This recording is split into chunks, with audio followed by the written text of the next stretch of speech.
Hey, fellow AP Lang teachers, Beth Hall here, also known as Coach Hall writes. Today's AP Lang teacher tip video is 5 tips for teaching rhetorical analysis. Now, I have to say, out of the 3 essays taught in AP Lang, rhetorical analysis is by far my favorite. In fact, I think this video is actually going to be the start of a series on my channel where I offer different teaching tips. So whether you're a new teacher or a veteran teacher, if you have any questions about teaching AP Lang or even about teaching rhetorical analysis, let me know in the comments below, or feel free to reach out to me on social media. I'll leave links to my different handles in the description so that we can stay in touch. All right, so let's talk about teaching rhetorical analysis for a second, because honestly, one of the things I've noticed is that when I tell my students that AP Lang is predominantly a nonfiction class, they associate nonfiction with boring, and they automatically think they're not going to like the class.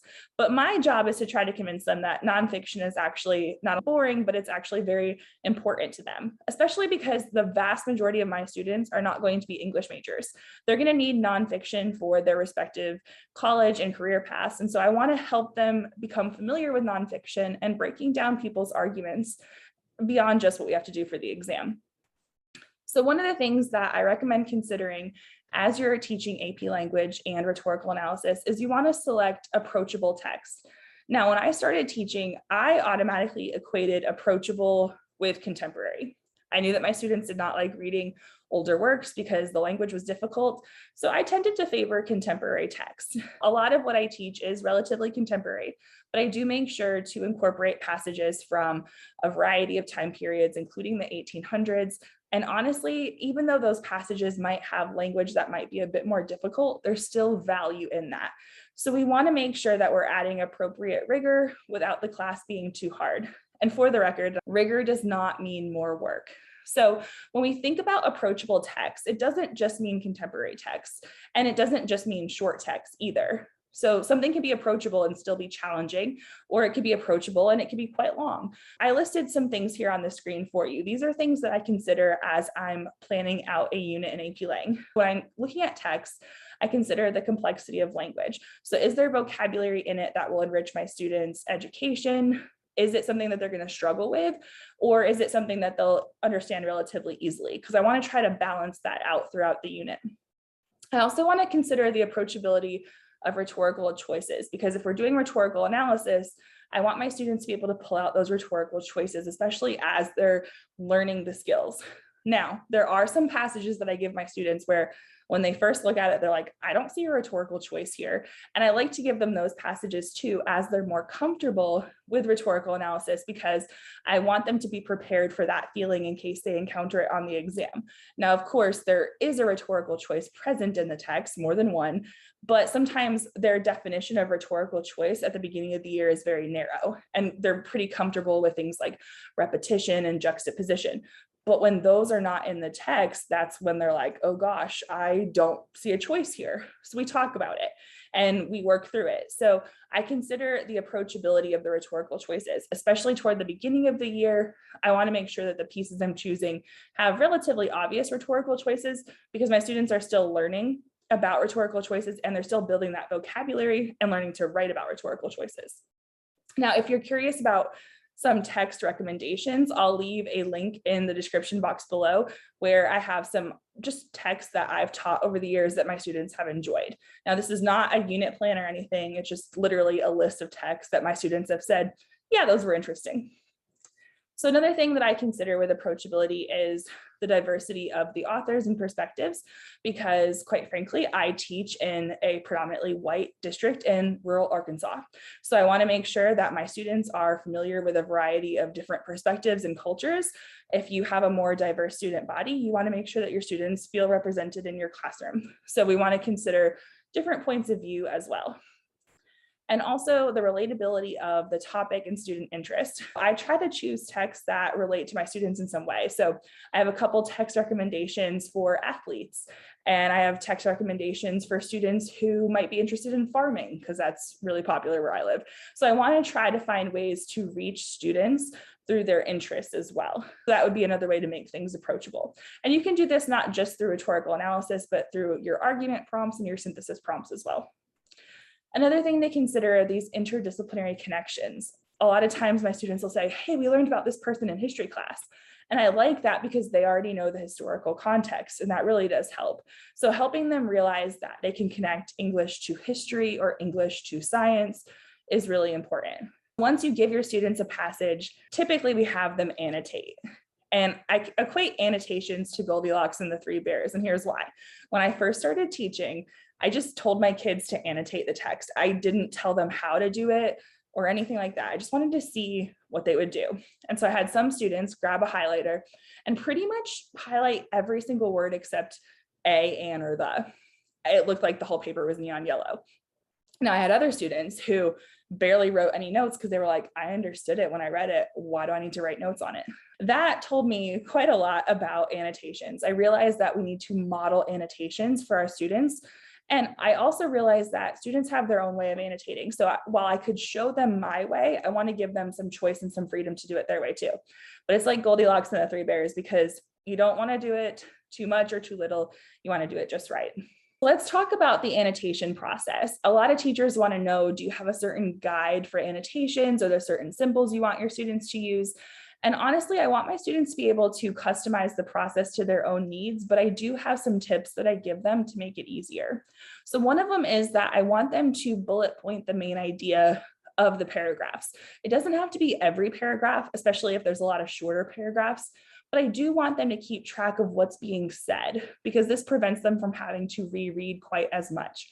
When students are taking the exam and they're under pressure, oftentimes they're reading it, but they literally might not remember what they read. So if they can slow down, break it up into smaller parts, and just pause and write a bullet point about the main idea or what's been said, it can help them stay engaged with the text, and it helps them not lose track of where they are and what's happening. So that can be really helpful. It especially is helpful if you're giving students a really dense or long text where the paragraphs are quite long, because sometimes by the time they get to the end of the paragraph, they've forgotten what they read. Use those bullet points as a way to keep track of what's being said. That way you don't have to reread quite as much.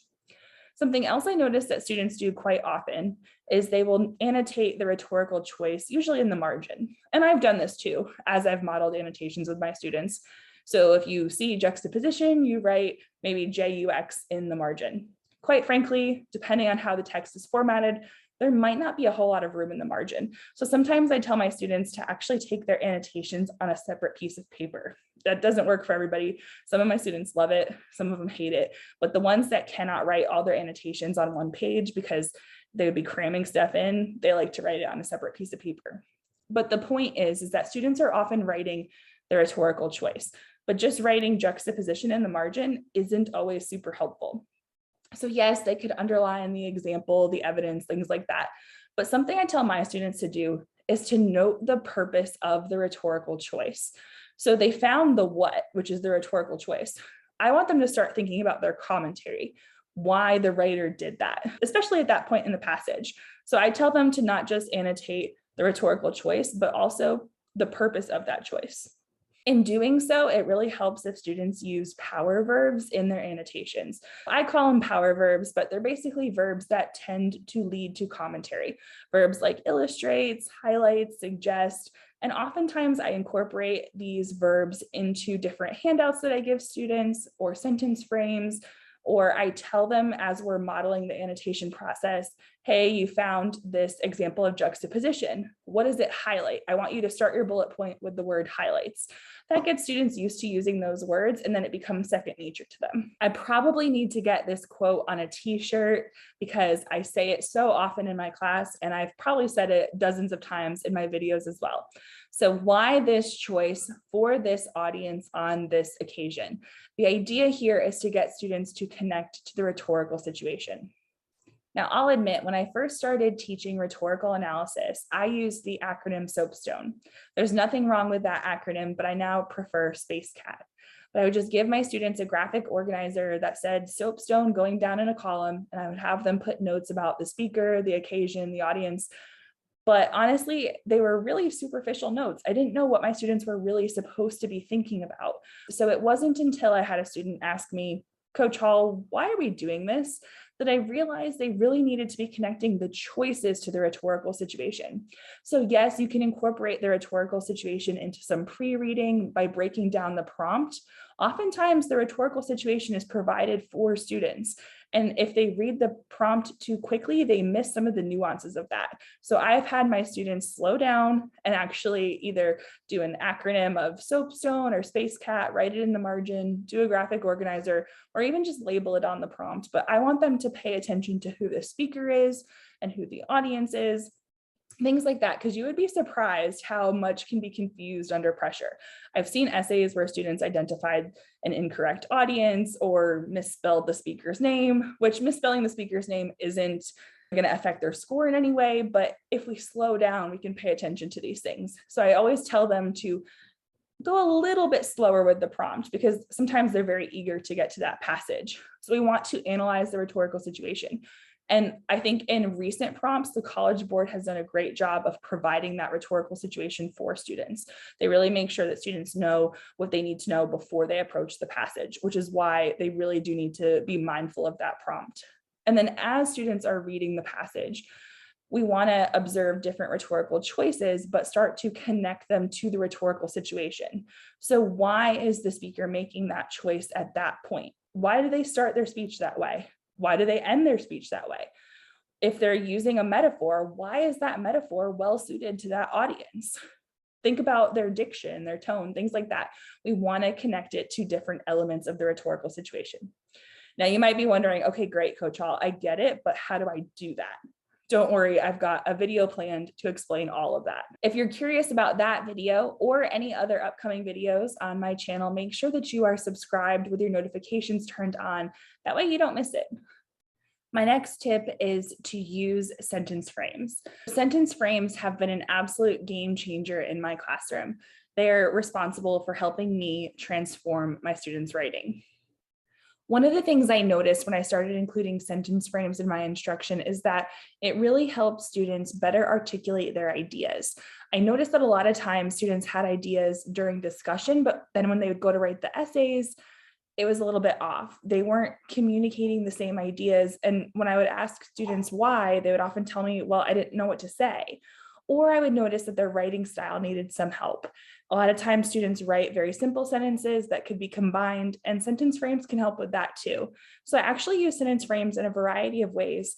I do have a video on my channel about this, but I want to make another one as well because I use sentence frames for thesis statements, the rhetorical situation, helping students write topic sentences and create a line of reasoning. It can really help students have that framework, and it allows them to be able to plug in their ideas and, like I said, better articulate their thoughts. Something else that I've noticed about sentence frames too is that it helps reinforce the concepts that I talk about in our grammar instruction. So I typically do my grammar instruction through bell work, and we'll talk about commas, semicolons, all the things that are on the ACT. And when students use sentence frames, if they're punctuated correctly, it starts to reinforce how to use commas or how to vary your syntax and things like that. So not only is it helping them be better writers, but it's reinforcing those other concepts as well. Something else that sentence frames do is help with writer's block. So oftentimes students who struggle with knowing what to say and they just kind of sit there and they don't want to put their pen to paper, the sentence frames can at least get them started. A couple of years ago, some of my students who were my top writers said that during the exam, they reverted back to using one of my thesis statement sentence frames. Now in class, they rarely ever used them unless they were required to because they had already developed their own voice. But on the exam, when they were under pressure, that was the first thing that they thought of, and that helped them gain their confidence to get back into the swing of things. So if you're curious about what these sentence frames actually look like, I'll leave a couple links in the description box below, including a link to all of my sentence frames on TPT. And if you're curious about how to use them in instruction, let me know in the comments, and I would be happy to do a video talking about some of the ways that I incorporate it into my lessons. This next tip took me a while to realize, but once I figured it out, it saved me so much time. And that is that we want to assign short but meaningful assessments, especially at the beginning of the year. When I first started teaching, I was given the advice to have students write often. And as someone who has always enjoyed writing, I interpreted that to mean that students need to write essays. And while these essays were helpful and my students during my first year of teaching did grow as writers, there is a better way. There's a way that will reduce your stress as a teacher and save you time grading, and it will reduce your student stress as well. And that is to choose to assign shorter but meaningful assignments. As I tell my students, strong thesis statements lead to strong paragraphs. Strong paragraphs lead to strong essays. Because of that progression, we don't want to jump into essays right away. Typically at the beginning of the year, I start by having my students write thesis statements, and then we build to a paragraph. That tends to happen a little bit simultaneously. And then as they get comfortable with that, then we build to the essay. It's really important to recognize that we need to meet students where they are. And oftentimes expecting students to write a full rhetorical analysis essay at the beginning of the year without any prior instruction is just too much. And quite frankly, the work that you'll probably receive isn't going to be the quality of work that you want.